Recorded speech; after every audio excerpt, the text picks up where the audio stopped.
Les manias de Wall Street répètent souvent que si tu veux faire du cash, tu dois suivre l'argent. En termes d'investissement, suivre l'argent signifie suivre les transactions des super investors.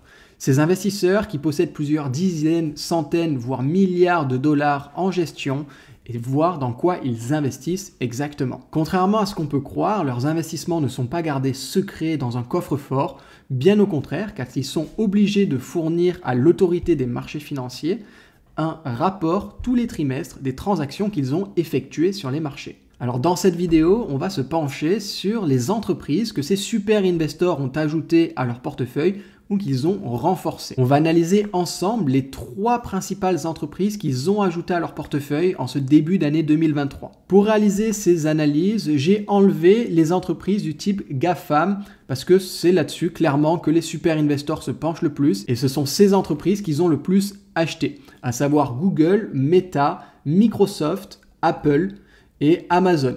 Donc, on les a mis de côté pour se concentrer sur les plus petites entre guillemets entreprises sur lesquelles ils ont investi, sinon ce n'est pas super intéressant et on ne trouvera pas de pépites. La première entreprise que visiblement les super investors rachètent massivement depuis le début de l'année est Walt Disney. Donc l'entreprise Disney a connu une période assez difficile avec la pandémie, étant donné qu'elle s'est totalement effondrée en bourse. On a le dividende qui a été coupé pour cette entreprise. Cette entreprise était souvent mise dans des portefeuilles dividendes. Et là, pour le coup, un dividende qui est coupé, ça fait mal, surtout qu'il n'a pas été juste baissé. Non, il a été totalement coupé. Donc, ce n'était pas une bonne nouvelle, ce qui fait que l'entreprise a perdu, a totalement chuté de plus de 58%. Donc, quand on voit ce qui s'est passé, c'est pas si mal que ça. On a des entreprises qui ont perdu beaucoup plus pour moins que ça.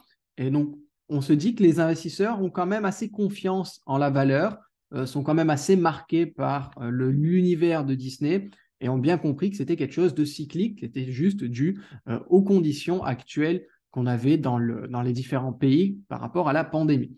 Quand on regarde le graphique, on peut voir qu'on arrive sur cette zone aux alentours des 100 dollars, entre 80 et 100 dollars, la zone vraiment de rebond où le marché a beaucoup réagi. Là, dernièrement, c'est ici la zone principale. Et si on doit mettre une seconde zone où le marché réagit beaucoup, ça va être aux alentours de entre 40 et 50 dollars par ici. Donc, on peut imaginer, si on casse à la vente, qu'on retomberait autour de 50 dollars. Mais là, le niveau est quand même très puissant. Ce niveau est très puissant. Je ne veux pas m'avancer. Je ne sais pas si on va le casser ou pas, mais si on le casse, ce serait quand même assez désastreux. Quand on regarde un petit peu les unités plus faibles, on se rend compte qu'on a un triangle qui est en train de se former. On a une figure qui commence à voir le jour juste ici. Potentiellement, on va continuer d'y rester. Il faut savoir, quand on a un triangle, quand on a une figure de la sorte, on sort en général aux alentours des 2 tiers, okay, dans le 3e tiers, pardon. Donc, le 3e tiers se trouverait ici. Donc, on peut imaginer que le marché va bouger comme ça avant soit de sortir à la hausse, soit de sortir à la baisse. Ici, on est plutôt dans un cas de figure où on devrait sortir à la hausse, mais encore une fois, rien n'est sûr. Donc, quand on voit un graphique comme ça, si tu es purement du côté trader, pourquoi pas éventuellement essayer de jouer les rebonds sur le bas. À chaque fois qu'on est sur le bas ici, pourquoi pas rentrer en position et jouer un rebond à la hausse. Si tu es investisseur long terme, cette zone peut être une zone intéressante pour faire de l'accumulation et acquérir des titres Disney pour potentiellement aller chercher une plus-value dans quelques années.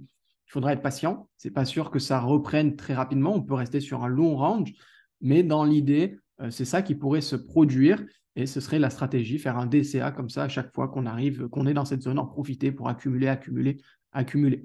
Mais avant ça, tu dois être conscient des fondamentaux. Tu dois savoir ce qu'il se passe dans les comptes de l'entreprise et c'est ce qu'on va voir maintenant. Donc, comme je te l'ai mentionné juste avant, tu peux voir que le dividende a été particulièrement saccagé. On a coupé tout simplement. On était à un peu plus de 1,5 dollars par action pour passer à zéro. Tout simplement zéro. On avait un PE ratio autour de 30%, sauf qu'à cause des événements qu'on a connus, c'était pas viable. Hein. Pourtant, 30%, 20%, c'est quelque chose que les investisseurs aiment. Mais là, pour le coup, avec les événements, Disney a vraiment pris cher. Quand on regarde les earnings per share, ça a augmenté, ça a augmenté. On était sur quelque chose de joli, quelque chose qui attire les investisseurs. Et malheureusement, une coupure, un événement, et c'est reparti. Ça a du mal à reprendre. On vient à peine de repasser au-dessus des niveaux de 2013, 2014. On a du mal, ça reprend petit à petit, mais ça reprend sûrement. Quand on regarde d'autres éléments, on peut voir le net income Lui, il a totalement chuté. On est passé en négatif en 2020 pour reprendre tranquillement au niveau où on était juste avant. Les revenus, et ça c'est bien, ils ont quand même bien progressé. Alors, ils ont légèrement régressé en 2020, mais on voit qu'ils n'ont pas tant régressé que ça. Et par contre, en 2022, là, on reprend, on continue la croissance et ça, c'est plutôt positif. En ce qui concerne la dette, on peut voir qu'on a un ratio de la dette par rapport à l'EBITDA qui tourne autour de 4. C'est un peu élevé encore, mais on est sur la bonne voie. Parce que ici, en 2019-2020, on a eu cette grosse augmentation. Et là, on retombe à des niveaux normaux. Les niveaux d'avant étaient plutôt aux alentours de 2, un peu moins de 2, entre 1,50 et 2, voire inférieur de temps en temps. Là, on y redescend. C'est assez difficile, mais on y redescend et c'est une bonne nouvelle. Je pense également que c'est pour ça que les super investors y vont, parce qu'ils voient que Disney regagne de sa splendeur petit à petit et que Disney continue son ascension après pandémie. Donc, il y a quelque chose d'intéressant. Le point qui m'interpelle et qui me fait un peu peur par rapport à Disney, c'est qu'on n'arrive pas à retrouver les marges qu'on avait avant. À savoir, juste avant la pandémie, on était autour de 15-20% de marge, au-dessus de 10% pendant un long moment, ce qui était très bien. Maintenant, on a chuté et là, on stagne à des marges autour de 2, 3, 4%, ce qui est très inférieur à ce qu'on peut avoir dans le S&P 500. Le S&P 500, la moyenne est autour de 10-11%. Là, margé à 3-4%, ça montre qu'on a quand même encore des difficultés, que tout n'est pas rose et que Disney a un peu de mal à avancer et ça est en train de perdre aussi son avantage compétitif. Donc, on va voir ce que ça donne, on va voir comment ça va évoluer. J'imagine que les super investors, eux, imaginent que les marges vont réaugmenter petit à petit, que tout va se remettre petit à petit et que c'est une belle opportunité. Si tu es cet avis, pourquoi pas investir? Moi, personnellement, ce n'est pas le genre d'entreprise qui va m'intéresser parce que de un, on n'a pas de dividende et encore, enfin, le dividende va revenir, mais après avoir été coupé, j'aime pas trop ça. On a des marges qui restent quand même assez faibles pour une entreprise qui marchait très bien auparavant. Donc, c'est quelque chose qui ne va pas trop m'intéresser.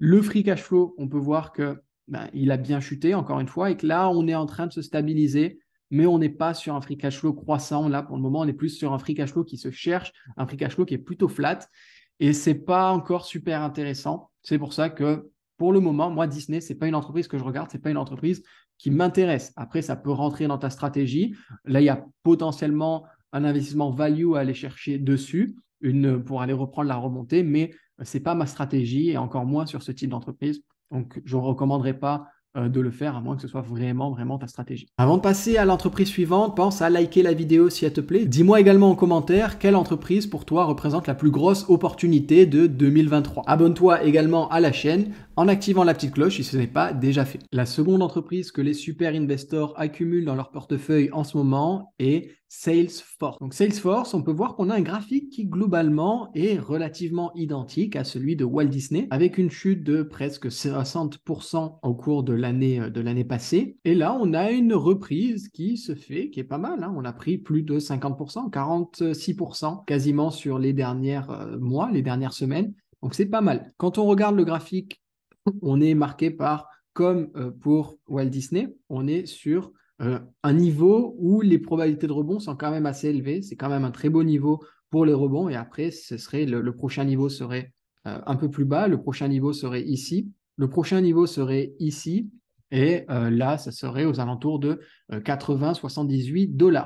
Donc, ce qui représenterait encore une chute de plus de 50%. Donc, d'un point de vue graphique, là, on est sur une zone qui est quand même un peu basse. On est en train de rebondir. Quand on se met en weekly, on peut voir qu'on a ce niveau ici qui a du mal à être cassé encore, le niveau qui est juste là. Donc, pourquoi pas attendre qu'il se passe quelque chose ou utiliser ça pour se dire que ok, la zone entre 187 et 140, c'est une zone intéressante pour accumuler l'entreprise, accumuler des actions.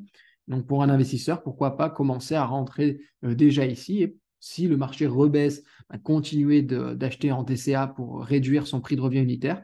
Pour ce qui est des traders, là, pour le moment, tant qu'on n'a pas cassé ce niveau, là, tant qu'on n'a pas cassé cette zone, les opportunités à prendre seront potentiellement plus à la vente. En tout cas, là, ce serait vraiment pour du day trading, hein. Ce serait pour jouer un petit rebond, une petite accélération du marché vers le bas, avant soit potentiellement de casser ou l'attendre. Mais pour un day trader, là, à moins qu'on ait une cassure qui se forme ici et donc de jouer à partir de la cassure, pour le moment, c'est vraiment pas la zone idéale. On est vraiment dans une zone où soit on peut rebondir, soit on peut partir le bas. Et le fait d'avoir cette indécision, cette incertitude, c'est pas top. Quand on regarde maintenant les chiffres de Salesforce, on peut voir qu'on a un chiffre d'affaires qui est en large croissance, une très belle courbe de croissance année après année. On est à 31 milliards de chiffre d'affaires, ce qui est très bien.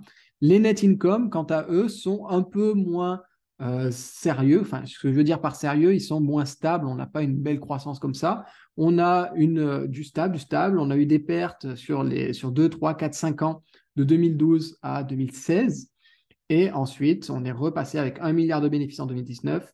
2020, on est resté en bénéfice malgré la pandémie. On est monté en 2021 à 4 milliards. Et là, on est redescendu un petit peu en 2022.